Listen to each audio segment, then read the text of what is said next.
Hello दोस्तों, कुछ classes इस नई वीडियो में आपका स्वागत है। हमने एक इम्पोर्टेंट क्वेश्चंस को क्लासेस वाइज सीरीज स्टार्ट की जिसमें फिजिक्स से रिलेटेड ये दूसरी क्लास है।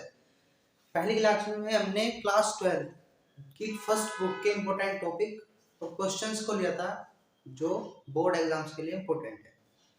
इस क्लास में हम सेकेंड बुक जिसमें हमारा ऑप्टिक्स एंड मॉडर्न फिजिक्स आती है उसके क्वेश्चंस को हम देखेंगे कौन से क्वेश्चंस बोर्ड एग्जाम्स के लिए इम्पोर्टेंट है।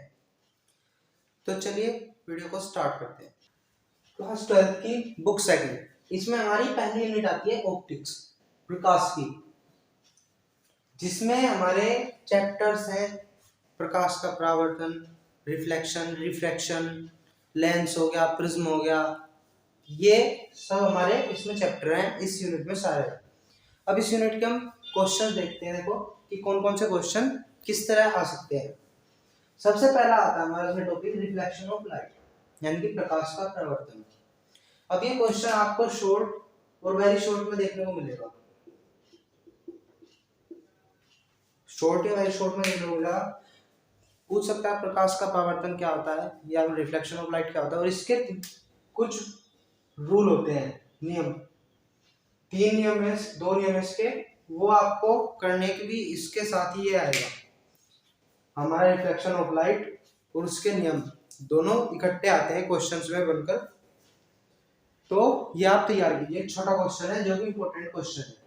अगला आता है मिरर फॉर्मूला, दर्पण सूत्र। ये होता है एफ, वी और यू, जो हमारी इमेज और जो हमारा कोई भी ऑब्जेक्ट रखा है उसके बीच की डिस्टेंस और फोकस दूरी के बीच की, यानी फोकस लेंथ के बीच का रिलेशन क्या होता है, 1/f = 1/v + 1/u। ये रिलेशन प्रूफ करने के लिए आ सकता है मिरर फॉर्मूला, इसका नाम होता है। ये डायरेक्ट भी पूछ सकते हैं कि दर्पण सूत्र या मिरर फॉर्मूला क्या होता है, या फिर वो बोल सकता है कि relation between F, V, U, या डिराइव करो। अगला आता है हमारा रिफ्लेक्शन ऑफ लाइट, प्रकाश का अपवर्तन। जैसे हमारा रिफ्लेक्शन ऑफ लाइट था प्रकाश का अपवर्तन, सेम ऐसी अपवर्तन है, इसके नियम है 2 और आपका ये शॉर्ट क्वेश्चन में देखने को मिलेगा। एक छोटा सा थ्योरेटिकल कॉन्सेप्ट है, दोनों डेफिनेशन है, आप इन्हें लर्न कर सकते हैं। अगला आता है हमारा इलेक्ट्रॉन डिस्प्लेसमेंट, पार्श्विक विस्थापन। जब कोई हमारी लाइट प्रकाश, कोई भी जो लाइट होगी किसी भी कांच यानी ग्लास से जाएगी तो उसके इलेक्ट्रॉन डिस्प्लेसमेंट क्या होता है, उसके लिए डेरिवेशन भी है और थोड़ा सा थ्योरेटिकल कॉन्सेप्ट भी है, दोनों है, थ्योरेटिकल भी है और आपका डेरिवेशन भी है। तो आपको ये दोनों पढ़नी चाहिए, ये एक इंपॉर्टेंट टॉपिक है इस चैप्टर से, ठीक है। और अगला आता है हमारा एग्जांपल्स ऑफ रिफ्लेक्शन और रिफ्रैक्शन। इसमें से आपको कोई ना कोई एक एग्जांपल देखने को मिलेगा कि आप रिफ्रैक्शन और रिफ्लेक्शन के एग्जांपल बताइए और इसे आप अपने उसमें अपने वर्ड्स में एक्सप्लेन किए। इस तरह का एक थ्योरेटिकल क्वेश्चन जरूर मिलेगा आपको इसमें से। फिर आता है देखो total internal reflection and critical angle. सबसे इंपॉर्टेंट जो शॉर्ट क्वेश्चन कह लो आप, ये यहां से आएगा, टोटल इंटरनल रिफ्लेक्शन और क्रिटिकल एंगल। इसके एप्लीकेशंस भी हैं, यानी कि इसके जो यूज होते हैं हमारे नेचर में वो भी हैं, और उन एप्लीकेशंस के साथ आएगा ये बट पूछ लेगा कि पूर्ण आंतरिक परावर्तन क्या होता है और उसका कोई एक उदाहरण दीजिए और उसे आप एक्सप्लेन करो। तो उस तरह से आएगा, ये एक इंपॉर्टेंट क्वेश्चन है। क्रिटिकल एंगल का यूज न्यूमेरिकल्स में भी यूज होता है, इसके इस चैप्टर में लिमिटेड न्यूमेरिकल्स है, 1-2 न्यूमेरिकल इसका आएगा, इससे 1-2 इस पे आता है, तो इसका यूज होता है। छोटे न्यूमेरिकल आएंगे और आप छोटे न्यूमेरिकल को इसके क्रिटिकल एंगल के फॉर्मूले से बहुत जल्दी आप सोल्व कर सकते हो। अगला आता है देखो प्रिज्म। प्रिज्म एक चैप्टर है, पूरा का पूरा चैप्टर है, लेकिन आपको प्रिज्म क्या होता है ये पढ़ना है। Refractive index for prism, prism angle, prism कोण, परावर्तन, अपवर्तनांक प्रिज्म के लिए, उसका डेरिवेशन आता है। इसमें एक डेरिवेशन है प्रिज्म के लिए, बस दो आपको इसमें से 2 चीज पढ़नी है, एक तो डेरिवेशन और एक प्रिज्म क्या होता है। डेरिवेशन किसका, रिफ्रैक्टिव इंडेक्स का और इसके प्रिज्म एंगल के बीच का, ठीक है ना। अगला आ जाएगा स्कैटरिंग ऑफ लाइट, प्रकाश का परिकीर्णन।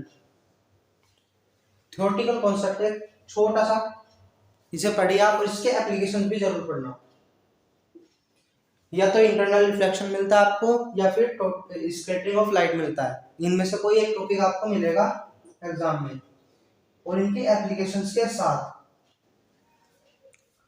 ठीक है, अगर आता है मेरे को लेंस मेकर का सूत्र, लेंस मेकर सूत्र या लेंस मेकर फॉर्मूला, या तो ये आएगा या आएगा हमारा लेंस सूत्र। अब लेंस सूत्र दोनों के लिए निकालेंगे, कॉन्वेक्स और कॉनकेव, ठीक है ना, कॉन्वेक्स और कॉनकेव दोनों के लिए आप निकालोगे फॉर्मूला, लेंस मेकर, लेंस सूत्र या लेंस मेकर, इनमें से दोनों में से कोई एक आएगा, कोई एक आने की चांसेस रहते हैं, लेकिन ज्यादातर केसेस में हमने यही देखा है कि हमारा मिरर फॉर्मूला ही आता है। ये लेंस सूत्र या लेंस मेकर सूत्र ये बहुत कम आता है, हमारा ज्यादातर दर्पण सूत्र आता है, ठीक है ना। ये बात की हमने किसकी, ऑप्टिक्स में। अब ऑप्टिक्स में ये बात थी हमारी रे ऑप्टिक्स यानी कि किरण प्रकाश की। अब इसी का सेकंड पार्ट है ऑप्टिक्स का ही, वेव ऑप्टिक्स यानी कि तरंग प्रकाश की, जिसमें हम इंटरफेरेंस पढ़ते हैं, आपका डायफ्रैक्शन हो गया, पोलराइजेशन हो गया, इस बारे में हम पढ़ते हैं लाइट का। तो अब हम उसके कुछ टॉपिक देखेंगे कि जो टॉपिक हमारे बोर्ड एग्जाम्स के लिए इम्पोर्टेंट है। अब हम बात करें देखो ऑप्टिक्स के सेकंड पार्ट यानी कि हमारी वेव ऑप्टिक्स के, तरंग प्रकाश की बात करें देखो, जिसमें हमारा सबसे पहला टॉपिक जो इम्पोर्टेंट है वो है Huygens concept of wave front, या वेव फ्रंट की डेफिनेशन क्या आती है 1-2 नंबर में, वो आपको इसी कॉन्सेप्ट से क्लियर हो जाएगी।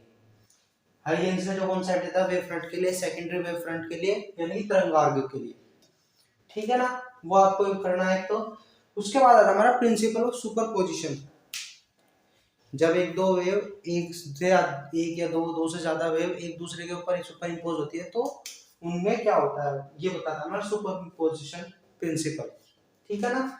उनके डिस्प्लेसमेंट का रिजल्टेंट डिस्प्लेसमेंट क्या होगा वो बताता है, ठीक है ना, यानी कि अध्यारोपण का सिद्धांत।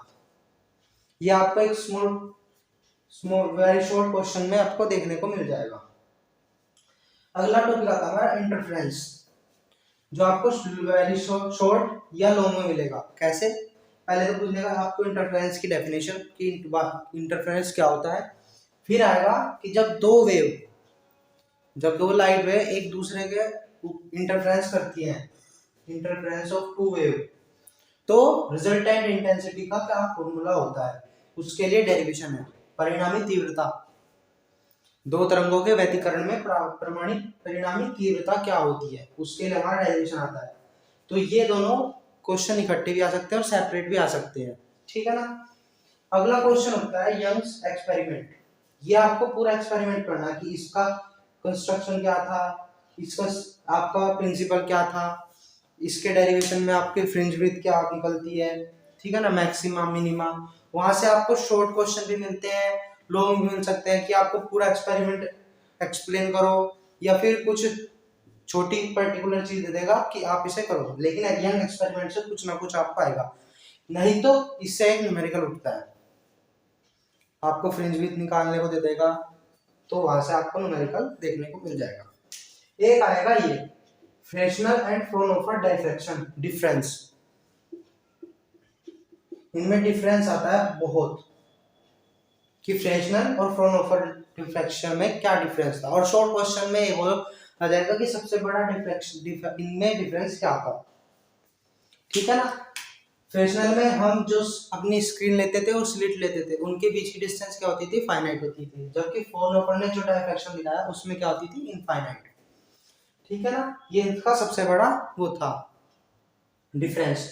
दूसरा, इसमें हम लेंस का यूज करते हैं फ्राउनहोफर में, इसमें लेंस का यूज नहीं करते, तो इसके आप 4-5 डिफरेंस तैयार कर लेना। अगला आता है छोटी डेफिनेशन पोलराइजेशन ऑफ लाइट यानी कि ध्रुवण, कि प्रकाश का ध्रुवण क्या होता है, पोलराइजेशन ऑफ लाइट, ये एक छोटी सी डेफिनेशन बनती है। इन सब टॉपिक को 10 टॉपिक में थे 6 टॉपिक हो गए, इन 16 टॉपिक को अगर आप तैयार कर लेते हैं तो आपकी यूनिट ऑप्टिक्स जो है वो कंप्लीटली तैयार हो जाएगी एग्जाम्स के लिए। ज्यादातर क्वेश्चन आपको इन्हीं टॉपिक से देखने को मिलेगा, अगर डायरेक्ट नहीं आएगा तो इन टॉपिक से इनडायरेक्टली आएगा, लेकिन आएगा इन्हीं टॉपिक से।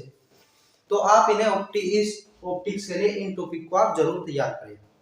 ठीक है, अब हम अगली यूनिट के चलते हैं। अब हम देखो बात करते हैं अपनी यूनिट सेकंड, थर्ड और फोर्थ। हमने बची यूनिट को एक उसमें ले लिया, क्योंकि आगे की यूनिट में आपको टॉपिक एक लिमिटेड मिलेंगे, उससे अंदर से ही आपको टॉपिक में से अंदर से ही पूछा जाता है, तो मैं आपको उन टॉपिक के नाम ही बता दूंगा। ठीक है, फिर आता है फोटो इलेक्ट्रिक इफेक्ट, प्रकाश का विद्युत प्रभाव, इंपॉर्टेंट टॉपिक है। और इसका आइंस्टीन ने क्वेश्चन भी दी थी, photo electric equation, Einstein photo electric equation, Einstein की प्रकाश विद्युत समीकरण। ये दोनों क्वेश्चन एक साथ दे सकते हैं, इससे न्यूमेरिकल भी उठता है इस इक्वेशन के बेस पर, और बहुत न्यूमेरिकल आते हैं आपको इन 3 यूनिट से न्यूमेरिकल देखने को मिलेंगे। सेकंड बुक में अगर न्यूमेरिकल आएगा तो इन 3 यूनिट से आएगा, पहली यूनिट में इतना न्यूमेरिकल वाला पोर्शन नहीं है। अगला हमारा छोटा सा कॉन्सेप्ट है फोटोन। फोटोन क्या होता है, फोटोन की एनर्जी। ठीक है, ये एक इंपॉर्टेंट कॉन्सेप्ट है न्यूमेरिकल के बेस पे भी और आपके थ्योरेटिकल बेस पर भी। डी ब्रोगली इक्वेशन से आपको सिर्फ न्यूमेरिकल देखने को मिलेंगे। ये इक्वेशन एग्जाम में डायरेक्ट पूछी नहीं गई है, आज तक बहुत कम पूछी गई है, तो इससे सिर्फ न्यूमेरिकल आपको देखने को मिलेंगे, यानी कि डी ब्रोगली इक्वेशंस। ठीक है ना। अगला आता है हमारा देखो हाइड्रोजन स्पेक्ट्रम। लॉन्ग क्वेश्चन के लिए बहुत इंपॉर्टेंट टॉपिक है, जो हमारी थर्ड यूनिट आती है। ठीक है ना, परमाणु तथा नाभिक, इसमें से ये हाइड्रोजन स्पेक्ट्रम आता है। ठीक है ना। इसमें एक और टॉपिक हमारा रदरफोर्ड का,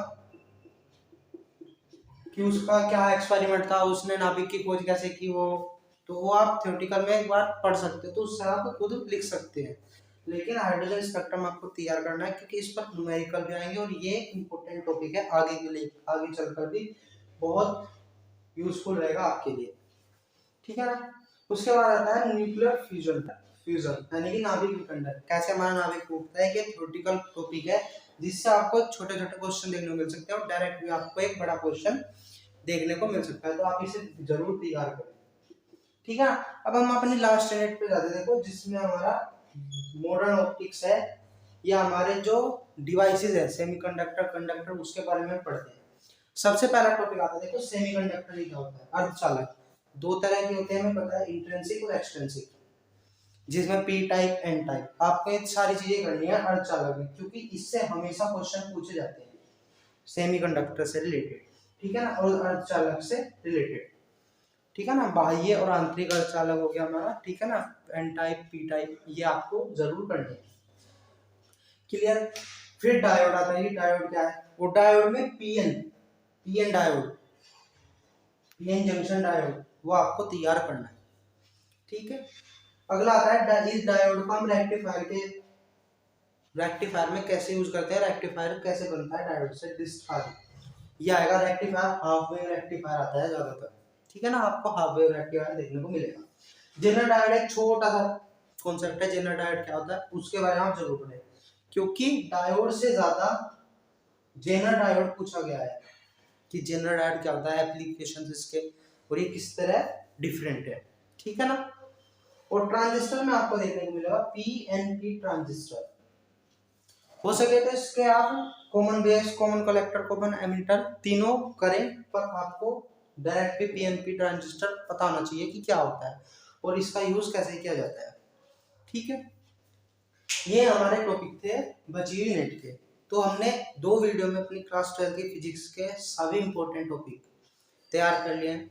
ठीक है, आप इन टॉपिक को तैयार कीजिए, आपको एग्जाम इन्हीं टॉपिक से देखने को मिलेगा। आशा करता हूँ कि आपके एग्जाम बेहतर हो सके। All the best for your exam. Thanks for watching. मिलते हैं आपको अगली वीडियो में।